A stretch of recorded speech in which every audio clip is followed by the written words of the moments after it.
Bismillahirrahmanirrahim. Assalamualaikum warahmatullahi wabarakatuh. Waalaikumsalam. Kembali lagi di channel kita ya, channel dakwah, channelnya anak muda. Kita ngobrolin seputar dakwah insya Allah ya, dan juga dunia generasi muda. Alhamdulillah pada kesempatan kali ini kita kembali lagi di podcast yang insya Allah akan menginspiratif. Dan kali ini kita kedatangan narasumber yang insya Allah luar biasa ya. Nah, nanti akan kita bahas seputar apa sih yang sedang viral, yang sedang rame saat ini. Sebelum lanjut ke videonya, silahkan like, subscribe, dan share video ini ke teman-teman semua, biar semua teman-teman bisa merasakan manfaat dari video kita. Ya, Alhamdulillah. Assalamualaikum. Waalaikumsalam warahmatullahi wabarakatuh. Alhamdulillah, gimana kabarnya Mas? Alhamdulillah sehat Ya. dengan cuaca yang panas terus gini ya. Ya. Kesibukannya apa nih sehari-hari? Sehari-hari interaksi sama mahasiswa ya. Jadi kalau ini temanya tentang anak muda, tentang dunia kampus. Nah, ini kebetulan saya juga ngajar di salah satu kampus. Jadi ya tadi berinteraksi dengan mahasiswa kayak gitu. Lebih ke psikologi ya? Oh ya, saya di prodi psikologi.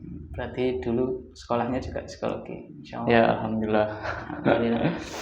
Iya, kita pada beberapa hari ini kan sedang rame ya. Jadi di medsos itu ada sebuah band Coldplay. Oh iya. Itu akan manggung di Indonesia dan Malaysia pada bulan November besok gitu. Dan ternyata band ini mendapat antusias luar biasa kan di tengah-tengah generasi anak muda ya, terutama. Bahkan kemarin itu dibuka tiket, ternyata itu ludes dalam 6 menit saja. Dalam 6 menit sudah ludes, padahal tiket yang paling murah itu 800.000 dan yang paling mahal 11 juta. Itu luar biasa ya. Ada yang sampai kemudian pinjam online, menggadaikan sampai foto KTP kemudian pinjam online. Parah. Kemudian ada yang sampai hutang juga, dan yang terbaru ada yang sampai tiketnya buat mahar nikah. Itu luar biasa ya, jadi fenomena ini. Kalau menurut antum gimana fenomena ada? Iya. Jadi itu kan salah satu fenomena ya, salah satu kesukaan anak-anak muda sekarang. Nggak cuma Coldplay katanya, tapi juga Coldflow gitu ya. Jadi apapun alirannya, tapi ya hampir sama ya. Ada itu kayak hiburan gitulah ya, hiburan. Terus ya itu fenomena di kalangan anak muda gitu ya. Nah, itu salah satu yang mungkin kita sebut adalah pengaruh ya. Ada pengaruh budaya gitu, pengaruh budaya, yang budaya itu juga salah satu produknya itu Mas, entah itu produk berupa sesuatu yang bisa kita pegang gitu kan, fisik ya, entah itu mobil misalkan, atau motor, atau HP misalkan ya, ataupun laptop dan semisalnya, termasuk juga lagu gitu ya, musik, lagu dan lain-lain yang itu sifatnya hiburan. Nah, tetapi kita lihat ya, manfaatnya ada apa enggak kan kayak gitu. Nah, sampai ada yang melakukan war tiket. Iya, itu yang rame itu kan ya, war tiketnya itu. Terus juga ada yang hutang dan sebagainya ya. Jadi ya naudzubillah kayak gitu ya. Jadi itu fenomena menyeramkan ya, sampai orang rela mengeluarkan sesuatu yang bahkan itu tidak bermanfaat secara sebenarnya, secara hakiki ya. Mungkin kalau di psikologi bisa jadi itu salah satu cara mereka meluapkan stres mereka, tekanan mereka ya, dengan cara-cara kayak gitu, misalkan datang ke acara-acara hiburan, ataupun bisa jadi itu hanya sekedar ikut-ikutan ya. Dia ingin dianggap menjadi satu bagian dari sejarah dalam tanda kutip ya, sejarah ada di situ ya, sehingga dianggap oleh orang-orang yang menjadi satu kelompok mereka ya. Dia terpengaruh oleh kelompok kayak gitu. Nah itu yang itu salah satu budaya, dan itu merupakan salah satu fenomena di kalangan anak muda atau pemuda. Bentuknya berupa hiburan tadi itu. Nah jadi itu menurut saya sih jadi sesuatu yang mungkin nggak bermanfaat. Tapi nanti coba kita ngobrol lebih lanjut lagi ya. Ada fakta menarik mungkin ya dari ini juga rame juga di medsos. Ternyata band Coldplay ini mendukung LGBT. Saya juga searching itu. Ternyata dia mendukungnya sudah sejak awal berkarir ya. Jadi sejak tahun 97 itu Coldplay kemudian jadi band. Ya ternyata vokalisnya itu juga sudah mendukung LGBT. Cuman karena band mereka juga belum lama yang melejit, terus juga belum lama juga mereka terang-terangan gitu. Di konser-konser yang terakhir itu mereka sampai membawa atributnya itu ya. Nah itu ternyata di masyarakat Indonesia yang mayoritas Islam ini itu terjadi pro dan kontra. Jadi ada sebuah band kemudian mempromosikan atau ya membawa ide-ide tentang LGBT, ternyata membawa pro dan kontra. Nah salah satu yang kontra mungkin kemarin ada ini ya, BA212 itu ya, mereka kontra sampai bilang nanti akan kita cegah gitu, nggak boleh, ini harus dibatalkan seperti itu. Nah kemudian tapi ternyata ada juga pihak-pihak yang malah mendukung ya, seperti Mahfud MD itu kemarin bilang setelah dikritisi ternyata beliau mengklarifikasi, ternyata tidak beliau tapi beliau mengutip dari perkataan DPR. Jadi DPR bilang kalau yang di undang-undang di undang-undang itu tidak kemudian bisa dipidanakan karena kodrat karena LGBT yaitu belum ada undang-undangnya. Nah, dan termasuk kodrat tadi kodrat yang sudah diberikan oleh Tuhan dan nggak boleh dipersekusi atau dihukum. Nah itu gimana kalau menurut Anda? Nah ya jadi tadi Mas, sebelum kita ngomong itu ya, dibalik pemikiran dibalik hiburan-hiburan ini atau yang merupakan produk budaya ya, entah itu hiburan ya ataupun simbol-simbol lainnya lah seperti itu. Itu tadi orang-orang kadang nggak melihat itu ya, orang-orang kadang nggak melihat ke situ. Dia hanya ingin tadi ya hiburan, hanya ingin kesenangan sesaat, diakui oleh kelompok kayak gitu. Dan mungkin ada hal-hal psikologis lainnya kayak gitu, entah itu bersifat individual maupun kelompok kayak gitu. Nah tapi itulah yang berbahaya justru ya. Yang pertama dia nggak tahu apa yang dibawa oleh satu produk budaya. Misalkan ini ambil contoh kasusnya hiburan ini ya, grup musik dan sebagainya. Karena termasuk di Indonesia pun ya, itu dulu pernah ada banyak sekali kontroversi, terutama terkait lirik-lirik lagu ya. Jadi termasuk lirik lagu kan kadang orang nggak memperhatikan artinya apa atau apa, jadi mereka hanya sekedar menikmati. Nah itu yang salah juga, sehingga tanpa nggak sadar itu masuk ke kepikiran mereka, itu jadi satu kebiasaan gitu ya, yang kalau di psikologi itu nanti masuk ke alam bawah sadar. Intinya itu jadi sesuatu yang otomatis pada diri kita, sampai kita nggak sadar kita itu punya pemikiran itu karena seringnya mengkonsumsi pemikiran itu, termasuk propaganda ataupun ide-ide yang dibawa oleh produk budaya tadi ya, termasuk lagu, hiburan yang lain.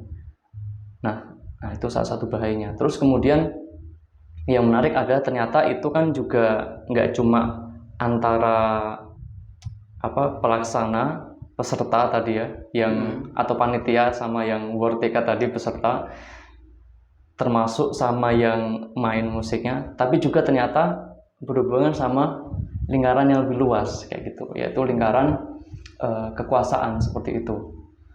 Nah, ya kan? Nah, artinya apa? Artinya ini bukan satu agenda yang tunggal atau gimana ya. Jadi ada banyak yang berperan di situ. Betul, ada banyak yang berperan ya. Kalau saya jadi ada salah satu teori ya, itu tentang subsistem di dalam psikologi sistem, juga dipakai psikologi komunitas. Intinya itu individu ketika punya masalah atau individu ketika dia punya satu pemahaman yang baru, itu nggak cuma dari internal dia, tapi ada faktor di luar itu yang juga ikut berperan. Orang terdekatnya, entah itu teman, keluarga ya, peer group ya, teman, termasuk keluarga, terus apalagi sekolah mungkin, termasuk hubungan di antara orang-orang terdekatnya individu tadi itu ya, termasuk juga di luarnya ya, yang berhubungan dengan kalau nggak salah itu tadi yang terdekat itu mikro, kemudian exo itu ekosistem itu berkaitan sama kebijakan ya, yang media massa juga termasuk ada di situ, yang itu mempengaruhi individu secara nggak langsung maupun secara langsung. Nah, tadi termasuk statement-statement dari orang-orang yang punya kedudukan gitu ya. Nah, itu juga secara nggak langsung berpengaruh juga terhadap kondisi individu ya. Seperti itu, Mas. Apalagi ya tadi ini diucapkan oleh seorang tokoh publik kayak gitu. Yang anehnya ya tadi statementnya itu terkesan dan berhubungan juga dengan produk budaya. Kalau kita bicara budaya kan tadi produknya hiburan ya salah satunya, termasuk ada yang lain kayak teknologi, termasuk juga ada yang pemikiran, termasuk juga ada yang makanan kayak gitu ya, ataupun pakaian gitu. Nah, tapi budaya ini juga berhubungan dengan pemahaman tertentu kayak gitu, yang ini mempengaruhi tokoh publik kita ya, tokoh publik tertentu ya, tokoh publik yang lainnya mungkin, termasuk salah satunya itu HAM ya, hak asasi manusia, kemanusiaan ya, humanisme. Itu kalau kita nggak hati-hati dengan pemikiran itu, karena itu juga merupakan import jadi ya tadi ya dari barat ya, atau dari asing ke negeri kita ini, import pemikiran kayak gitu. Nah, itu yang salah satu juga yang berbahaya ya, apalagi membahas terkait dengan bahwasanya ini adalah fitrah, misalkan ini adalah kodrat atau hak asasi manusia ya. Nah, jadi salah satu konsep barat yang harus diwaspadai itu juga hak asasi manusia, karena kadang kurang tepat. Nah, sedikit sharing juga ya, di psikologi juga itu kan ada panduan diagnosis LGBT atau kelainan seksual itu dulu itu masuk gangguan. Tapi akhirnya di DSM yang itu dibuat dan diakui oleh internasional itu jadinya nggak termasuk gangguan. Gitu ya. Jadi walau alam ya, mungkin ada yang bilang sih ada lingkaran-lingkaran yang di situ yang memang akhirnya diketahui LGBT sehingga itu nggak dimasukkan gangguan. Tapi kalau di Indonesia itu masih termasuk gangguan. Ya, jadi di buku diagnosisnya itu masih termasuk gangguan. Nah, ini yang saya katakan tadi, bahwasanya ketika individu itu terpengaruh pemikiran tertentu ya, punya masalah tertentu, itu nggak cuma datang dari dia, tetapi dari luar ya. Dan itu termasuk tadi ya kebijakan ya, atau aturan-aturan politik yang tadi mengakui LGBT itu legal atau nggak legal ya, sehingga individu juga secara nggak langsung mengkonsumsi itu sebagai sesuatu yang wajar. Nah, bahayanya di situ. Nah, kalau menurut hukum ini kan LGBT tidak legal, yeah, tetapi juga tidak dilarang. Yeah. Nah, berarti kan masih ada celah di situ ya. Kemudian ada masuknya ya grup band ini. Tapi sebelumnya juga ada ya tokoh misalnya Katy Perry atau Lady Gaga itu ya sempat dibatalkan gitu, ada yang menolak kemudian batal. Nah kalau ini misalnya tetap ya terjadi nanti, tetap konser, itu kan bisa menjadi peluang ya masuknya itu, dan bahkan mungkin kedepannya bisa sampai dilegalkan mungkin ya di Indonesia kalau ini dibiarkan. Karena kalau di negara lain itu ternyata sudah ada 30 lebih negara itu yang melegalkan itu. Bagaimana? Nah ini jadi ke arah LGBT malah ya. Jadi nanti kalau pakai hashtag tertentu takutnya di down, tapi nggak masalah lah ya, nanti tinggal upload ulang. Nah itu juga termasuk salah satu tadi ya, produk dari budaya tadi ya, LGBT ya. Nah bisa legal nggak? Bisa jadi karena kan ini aturan yang dibuat oleh orang-orang yang bersepakat kayak gitu ya. Jadi orang bersepakat bikin aturan jadi sesimpel itu ya. Tetapi kan kita nggak hanya hidup dengan apa istilahnya, kita nggak hanya punya hukum dunia kayak gitu, atau kita sebagai saya ya, Mas Rohman dan teman-teman yang lain yang muslim itu punya hukum yang lebih tinggi dari itu gitu loh. Nah sementara kita ada di dalam kondisi yang memang itu nggak diterapkan, atau ya kadang-kadang dilirik, kadang-kadang enggak kan gitu kan ya. Tapi kan yang mengikat kita saat ini adalah ya undang-undang yang dibuat oleh penguasa.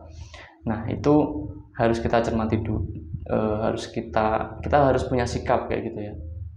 Nah sikap kita tentu harus melakukan dakwah ya, melakukan amar ma'ruf nahi mungkar ya, termasuk dengan channel ini dan juga dengan media sosial yang lain kayak gitu ya. Nah balik lagi ke tadi ya bisa jadi itu dilegalkan Mas, bahkan kan di Indonesia itu sudah ada ya, itu kalau nggak salah dulu di Bali ya, terus di mana lagi gitu saya lupa, pernikahan sesama jenis ya. Nah jadi nanti kan orang-orang yang apa istilahnya mendapatkan yang punya kekuasaan ini ya, kemudian ada satu komunitas, satu kelompok ya yang itu menyuarakan itu terus menerus ya, yang mendesak ya, bisa jadi ya, karena di dalam sistem demokrasi itu nggak ada yang nggak mungkin untuk dilegalkan kayak gitu, dan itu ya celah untuk kemaksiatan ya bagaimana enggak. Salah satunya juga kita banyak melihat katakanlah bukan kemaksiatan tapi kezoliman ya, padahal kalau membuat hukum ya atau memutuskan hukum itu kan seseorang harus punya sifat adil kayak gitu ya. Kalau nggak salah Allah berfirman ya, saya lupa di surat berapa, A'udzubillahi minasyaitonirrajim, bismillahirrahmanirrahim, innallaha ya'murukum an tu'adul amanati ila ahliha wa idza hakamtum bainan nas an tu'adul wa idza hakamtum bainan nas an tahkumu bil adl. Jadi kalau kalian mau memutuskan ya, kalian ini ya siapa saja termasuk apalagi penguasa ingin memutuskan hukum di antara manusia harusnya secara adil. Dan ayat selanjutnya itu menjelaskan adil itu ya berdasarkan Allah dan Rasulullah seperti itu. Nah ini sudah mulai menyinggung masalah yang lebih luas ya ternyata ya. Tadi saya bilang ada teori psikologi terkait sistem dan subsistemnya tadi, dan bahkan sampai ke level tataran ekosistem tadi itu yang termasuk media massa di situ ya, ada kebijakan-kebijakan pemerintah ya yang secara nggak langsung mempengaruhi kondisi individu. Nah ternyata di atasnya ada yang lebih luas Mas, yaitu adalah budaya, culture, nilai-nilai, ideologi, terus kemudian apalagi ya nilai value, pokoknya yang berhubungan dengan itu tataran makro. Nah kenapa itu dikatakan luas? Karena secara nggak sadar itu diturunkan turun temurun. Nah, tadi kita bahas budaya, produk budaya. Nah, budaya itu salah satu sifatnya tadi turun temurun. Dan salah satu cirinya lagi itu susah untuk dihapuskan. Itu salah satu cirinya. Maka katakanlah kalau kondisi seperti ini terus membudaya, kan nonton musik dengan dorongan yang berbeda-beda tiap orang misalkan ya, nonton musik, nonton hiburan ya, makan makanan yang itu mungkin terpengaruh dari barat ya, atau pakai teknologi misalkan ya, itu kan juga sesuatu yang turun temurun dan berkembang kayak gitu, dan nggak mudah untuk dicabut kayak gitulah. Nah, jadi intinya itu ya. Jadi ketika kita ngomong bisa legal nggak, tentu saja bisa ya, karena memang sistemnya mengizinkan itu, membolehkan itu ya. Tadi Mas Rohman bilang celah, ya memang ada celah kayak gitu. Nah, jadi itulah ngerinya ya. Nah gitu Mas, kurang lebih. Ya, jadi pada kondisi yang belum legal pun itu di media sosial seperti dinormalisasi ya. Apalagi saya suka lihat TikTok itu, jadi yang seperti itu seperti hal yang normal. Saya lihat komen-komennya itu, wah kalau sebuah kemaksiatan aja dilihat seperti hal yang normal, nanti gimana nanti ya? Iya. Jadi kan awalnya toleransi, toleransi, terus kemudian mewajarkan dan jadi normal kayak gitu tadi. Ya. Insya Allah ini luar biasa ya. Tapi karena waktu yang terbatas, mungkin juga sebagai closing statement ya. Oh gitu ya. Gimana menurut Mas Septian ini pesan-pesan untuk pemuda, generasi muda saat ini menanggapi fenomena-fenomena yang terjadi mungkin? Baik. Jadi kita tadi udah bahas banyak ya. Sebenarnya kalau mau langsung closing agak kecepatan ya. Tapi okelah, nggak apa-apa karena waktu kita juga terbatas. Jadi teman-teman yang masih pemuda ya, insya Allah pemuda itu usia berapa, sekitar ada yang bilang balik itu menurut ulama mazhab 15 tahun kayak gitu. Ada yang lebih cepat lagi misalkan karena perubahan hormon dan sebagainya, 15 tahun sampai kira-kira 40 tahunan kayak gitu ya. Nah itu kan masa yang sangat panjang ya. Bahkan di salah satu ayat itu di Quran surat Ar-Rum ayat 54 kalau nggak salah ya, nanti kalau salah bisa dikoreksi. Itu adalah masa-masa di mana Allah memberikan kita kekuatan ya, setelah kelemahan ya, dan nanti akan ada kelemahan lagi seperti itu. Nah itu harus kita manfaatkan dengan cara apa? Dengan cara mengkaji Islam untuk menguatkan pemahaman kita. Karena tadi kita nggak mungkin akan aman ya secara internal.